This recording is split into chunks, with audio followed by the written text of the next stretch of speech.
So today's project, we've got to upgrade this. It looks like it's been well in need of an upgrade for a little while. So let's get cracking and rip it out. It's interesting to see all the faults that other people do over time. They're doubling up on the mains.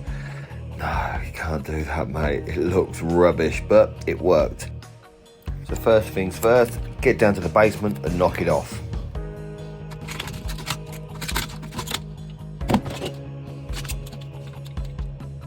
And it's when you see things like this that's been melting.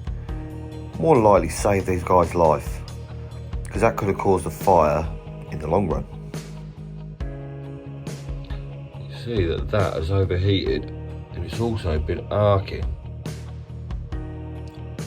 And that one in the MCB properly.